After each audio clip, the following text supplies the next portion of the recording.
Simmental board meeting. I'm Jim Butcher, the chairman of the board. Yes, he's right there. I'd like to welcome you here, and we've got 2 days of very interesting stuff to go over here, and it's a time when everybody can contribute and give their input into the direction and thoughts as to what we're doing here at American Simmental. With that, I'm going to introduce Nancy Tom, the chairman of the foundation board. I might preface that by saying that Nancy is the foundation. We've been trying to kind of soup the foundation program up a little bit with getting harder and harder to get academic funding and those types of things. We wanted to maybe think about figuring out as an association how to do more educational and research funding opportunities. And anyway, with that, I'm going to introduce Nancy. Thank you. Howdy and good morning. I'm excited to see how many people showed up this week in Bozeman, and we're also, on behalf of the foundation, we're excited that this is our first educational activity for the membership. We hope to do more in the future. And this wouldn't be possible without our wonderful supporters, which if you're here, please stand so we can give you some recognition. We have Gibbs Farms, McDonald Farms, Pine Ridge Ranch, Trinity Farms, Circle M Farms, and Bar CK Cattle Company. I know y'all are here. Come on. Y'all are here.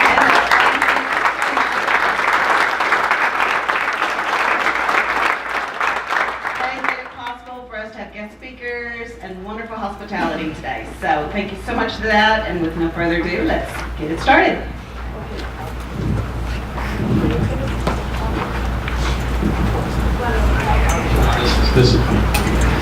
So yeah, thank you Jimmy for the nice welcome. Thank you for Nancy for the talk about the foundation. As she said, we're wanting to broaden the foundation, deepen the foundation, and I think we have the players on board to do that. I also want to thank this guy here, Jimmy Butcher, for many months of magnificent service as the chairman of the board. He's really done a tremendous job. He's stepped up to the plate time after time, and I know, he's only got a few months left, and I know he's probably pretty happy about that. But the truth is, we're going to miss him. He's done great work. I'd also like to thank all of the board of trustees. It's a kind of a tireless, thankless job, selfless. Believe it or not, I get paid for what I do, but they don't. It's a volunteer position, and there is, as Susan can attest, there is hour after hour after hour of phone discussion, different events throughout the year. So thank you, and also finally I'd like to thank our staff. They are the best in the business. They are. Well, for one, they're the most competent. Two, they're the most loyal. We've got an old man in here. I always have to point him out because I'd like to just jab him. Steve McGuire, where are you at? There he is. He tries to hide it. 42 years with the American Simmental Association. As I was talking this morning with somebody, Steve doesn't dare retire because there's others nipping at his heels for the record, so he's going to stick around. So anyway, give them all. They're servants of ASA, and I'd like to have a round of applause for all of them.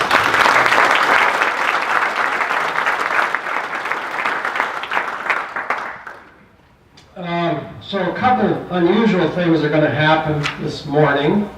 First of all, you're not going to have to listen to me drone on, and I know Kurt was pretty happy about that. So that's, at least today, you're not going to have to listen to me drone on and on. We've got a star-studded cast of speakers.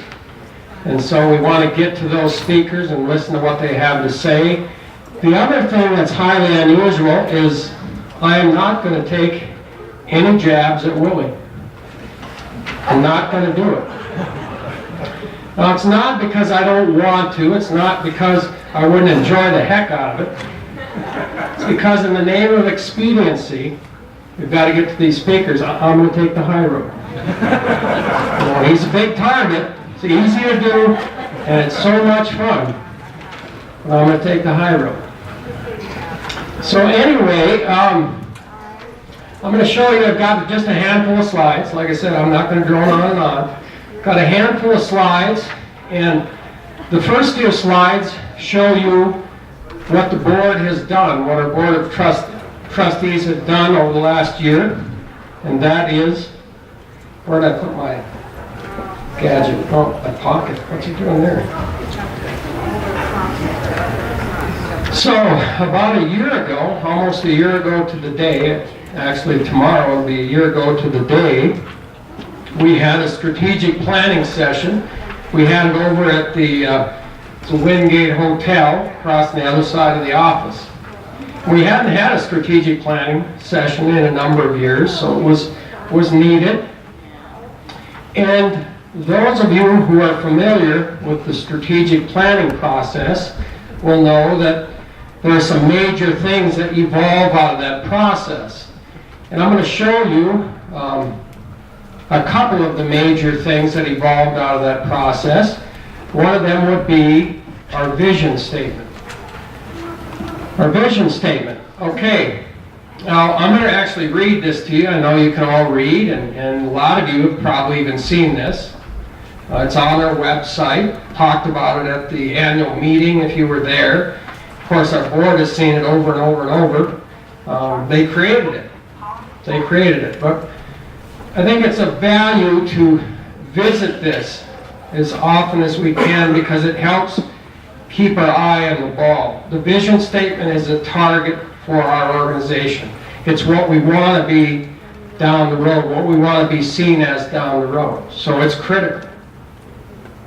So, our vision statement says that we believe the best way to serve our members customers in the beef industry is through continual improvement and use of genetic and associated technologies. As such, we will continue to be a worldwide leader in the development and integration of these technologies for the beef industry. The association will initiate and foster relationships with like-minded entities to enhance our ability to achieve these objectives. Talking about collaboration there. Second paragraph, we will be widely recognized as having an unyielding commitment to scientific principles and as a hub for the industry's most progressive seed stock breeders, an organization that is extremely cooperative with all facets of the industry and tirelessly devoted to the success of its members and its members' customers. That's laced throughout our statements, members, customers. That is the commercial industry. You'll also see laced throughout our statements, science, technology, collaboration, over and over and over. The other thing that evolved out of this strategic planning session is this, our mission statement. Mission statement, if you're familiar with strategic planning, it's our marching orders. That's what we do every day, day after day after day, month after month after month, year after year after year, to achieve our vision, to achieve what we want to be. Our mission statement says this, our success is dependent on the success of our members. In turn, our members' success is dependent on their cattle making an important and significant contribution to the beef industry. The highest priority is to use science and technology, again, science and technology, to develop and promote services and products which bring value to ASA members, customers, again, the commercial industry. Okay, so in a nutshell, if you're at the annual meeting, I put the vision and mission statement in a nutshell, and anytime you do that, you might miss a little bit of nuance there, but I think in general, anyone that would read our statements, our vision and mission statements, would conclude this. We exist, ASA exists, to serve the commercial industry. So it should be crystal clear to anyone reading our statements of purpose or vision and mission statements that we, ASA, exist to serve the commercial industry. There should be no ifs, ands, or buts about that conclusion. We do that through two primary pathways, one being through the leveraging of science and technology, the other being through collaboration with various individuals and organizations within the industry. So at this point, a very legitimate question may come to mind. I know it did to mine, and that is something missing? Are we missing something in our vision and mission statement? And frankly, that's a question I asked of myself after we wrapped up our strategic planning session. And in order to drill deeper into that question, I perused the websites of other breed organizations in the U.S. to get some sense of what their objectives, what their vision and mission statements were. And going to give you my synopsis, again in a nutshell, of what the other breed organizations focus on, what their primary focus in. And again, I'm doing this in one line, and obviously I'm not going to catch all the nuances, but I think in looking at the various breed organization statement of purpose, I think it can be summed up in one line. And as I said, ours in one line is this: we exist to serve our industry. Really no question about that. Looking at the other breed organizations, it appears to me that their primary purpose, their primary function is to serve their breed. And I came to that conclusion because virtually all of the breed organizations, their statements of purpose were laced with references to their specific breed. Whereas if you look at our statements of purpose, the only mention of the word Simmental is in our name, the American Simmental Association. Outside of that, all of the rest of those statements of purpose is focused on the industry. So I think this is a fair distinction between our organization and other organizations in the same space. So what's the difference? What's the difference? Well, in my opinion, the differences are sizable in these two approaches. In my opinion, and I'm going to show you why or how I've come to this conclusion in the next few slides, in my opinion, an organization like ours that exists to serve its industry is very much in a position of strength. We have the latitude to do the things that we need to do to help the industry be as vibrant and viable as possible. And let's face it, without a vibrant and viable industry, our members will not be as successful as possible. So this statement of purpose we have existing to serve the industry isn't exactly altruistic. It's actually selfish, because in our minds we feel very strongly that in order for our members to be as successful as possible, our industry needs to be successful as possible. We feel very strongly about that.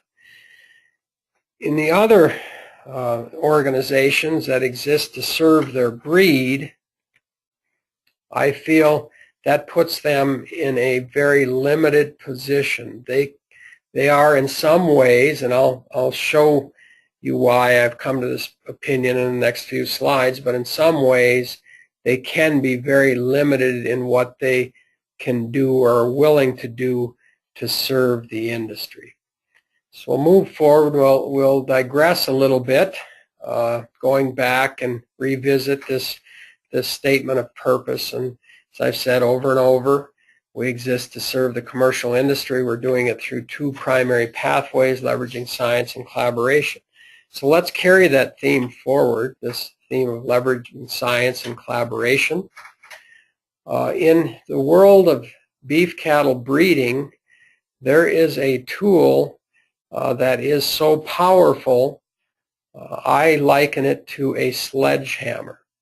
All commercial beef cattle producers have access to this tool, and it is the most powerful tool in their tool chest, which is why I call it a sledgehammer. I also reference it in my presentations as this. I call it the first commandment of commercial beef cattle breeding. So if you've listened to my presentations in the past, or if you've listened to presentations from our representatives, you'll know what I'm talking about. This sledgehammer I reference is crossbreeding. We embrace crossbreeding at ASA with every fiber of our being. Virtually every interaction we have with the commercial cattle industry, we promote crossbreeding. We also encourage our members to do whatever they can do to encourage the use of crossbreeding in their commercial customers. The question might arise, well, is that self-serving? Are we simply promoting crossbreeding because it serves our interest? Well, the answer to that, I think, fairly is no.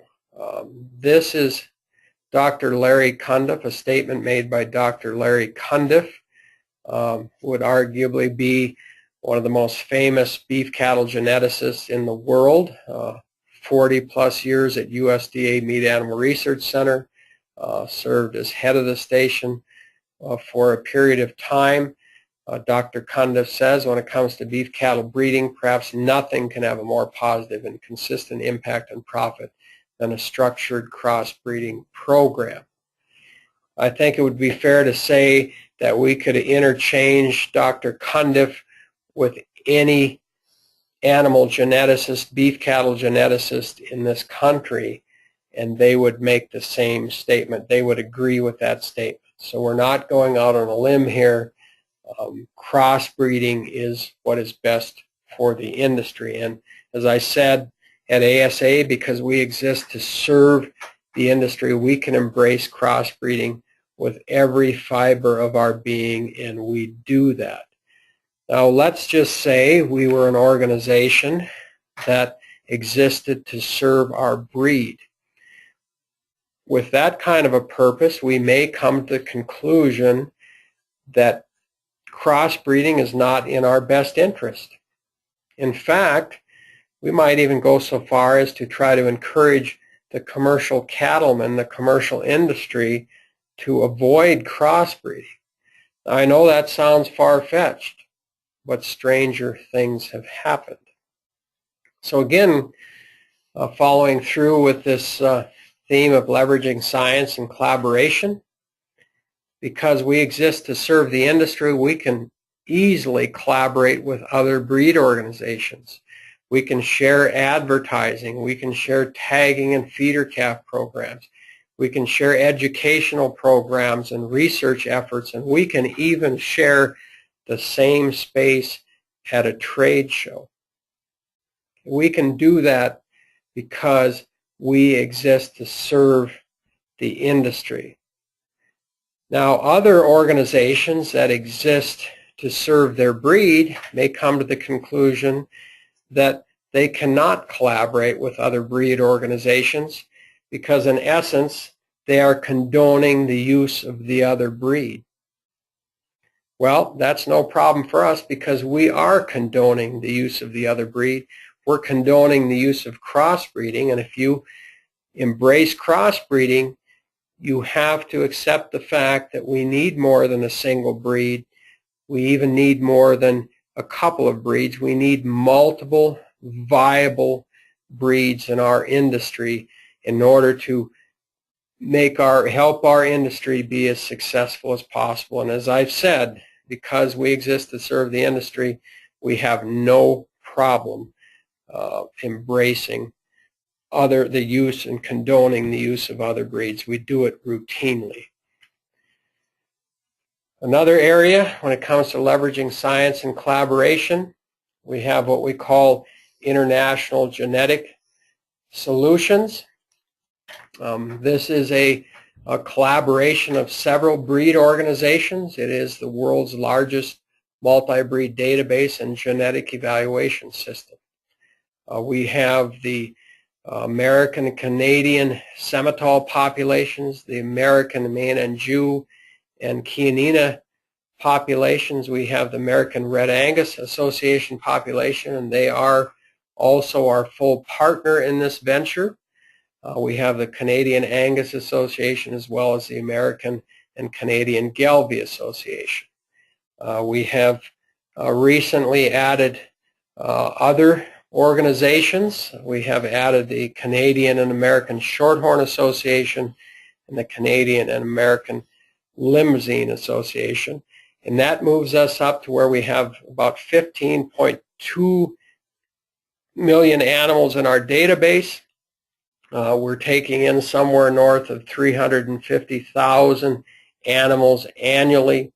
And this provides a very powerful tool for the commercial industry to make selection decisions, both in the U.S. and in Canada. Been often asked, why in the world would we extend our technology, allow other breeds, our competitors in their minds, to use our technology? And that's easy, because we exist to serve the industry, and therefore it is incumbent on us. We need to make sure that our industry has multiple viable breeds, and that is one of the outcomes we hope very strongly to evolve out of this international genetic solutions effort. So I guess I'd like to take a little time to maybe clear up an issue that I think we routinely deal with here at ASA. We have embraced the use of crossbreeding for many years. Certainly before my tenure here, Jerry Lipsy and Marty Ropp were strong proponents of crossbreeding and preached that across the country, and all of ASA representatives and staff have been doing the same for a number of years. So this is nothing new. However, from time to time, when some of our members hear this kind of talk, see these kind of slides, they come away with the thought that we don't care about Simmental. They even heard that, boy, you're the CEO of the American Simmental Association, you don't give a hoot about Simmental. Well, the fact of the matter is, nothing could be further from the truth. I grew up in the Simmental breed. My family holds ASA number 1740. I raised Simmental as a child, went on to show Simmental when I was a teenager. I made a living off of raising Simmental and Simmental derivative bulls for a number of years in the 90s, and I've come to spend the last decade plus of my life to work in Bozeman for the American Simmental Association.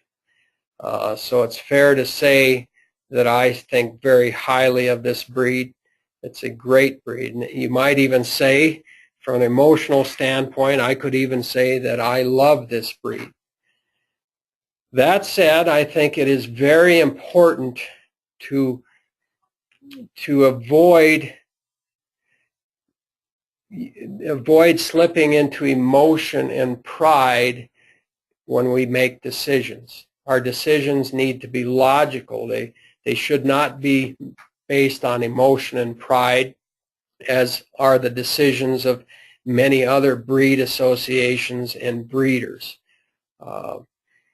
And as you saw in the past slides I've shown, my argument is that position of emotion and pride gets in the way of serving the industry in the manner that we need to, and ultimately serving our members in the way that they should be served.